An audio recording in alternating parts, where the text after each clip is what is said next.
В первую очередь хочу отметить, что поручений несколько. Одно из них, безусловно, создание концепции развития туризма. Эта история не очень простая, скажем так. Да? Мы знаем какие-то якорные вещи, направления, которые мы хотели бы развивать в Абхазии. По ним работа ведется. Но надо отдать должное и предыдущим коллегам, и, в общем-то, людям, занимающимся экономическим развитием. Вы знаете, что были разные программы в Абхазии.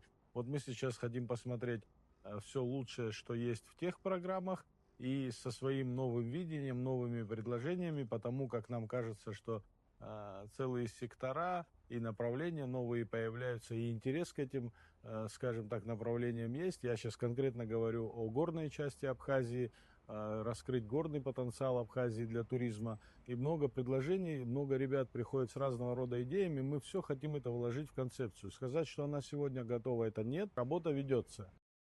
Создание единого реестра отелей. Вот по этому поводу мы вместе с нашими коллегами с Министерства по налогам и сборам провели работу, и она, в принципе, уже практически на завершающей стадии. Реестр будет в ближайший месяц готов, закончен, и представим его уже на Кабинет министров. Есть еще там пункт по классификации отелей. Вот по поводу классификации отелей тоже, значит, вы знаете, что давно об этом в Абхазии говорят. Есть другая сложность, это, значит, не до конца современный, немного отстающий от сегодняшней действительности закон о туризме. Есть два пути. Либо идти путем подписания нового закона, но мы решили пойти путем поправок, внести поправки в действующий закон для того, чтобы уложиться в срок и подготовить классификацию отелей. Почему мы это делаем? Потому что в законе нужно отразить вообще понятие классификации, его просто не существует. А потом уже принять положение о классификации и начать классифицировать отели. Положение разрабатывается нашими специалистами, но мы очень надеемся на поддержку российских коллег, которые обещают нам также подсказать, так как они тоже не так давно, скажем так, провели классификацию отелей. Мы думаем, что с их поддержкой обязательно вложимся в это. Один из для меня важнейших – это благоустройство территории, плюс дорожная и разного рода инфраструктурные вещи.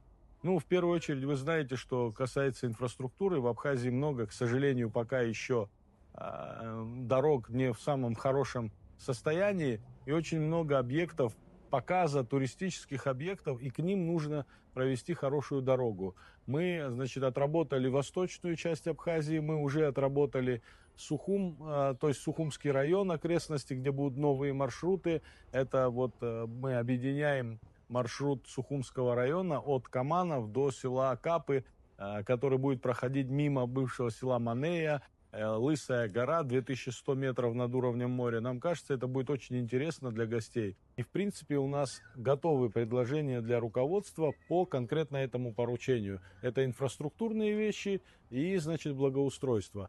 Безусловно, это не дешевое удовольствие, так как вы знаете, сегодня дорогу проложить или отремонтировать очень дорого стоит. Но я думаю, что это еще больше придаст импульса развития этих локаций и районов, потому как еще больше людей будет туда стремиться. С точки зрения количества километров у нас уже все известно. Теперь будем работать со строительными компаниями, чтобы руководству страны в краткие сроки положить на стол вот все, что необходимо с точки зрения инфраструктуры сделать.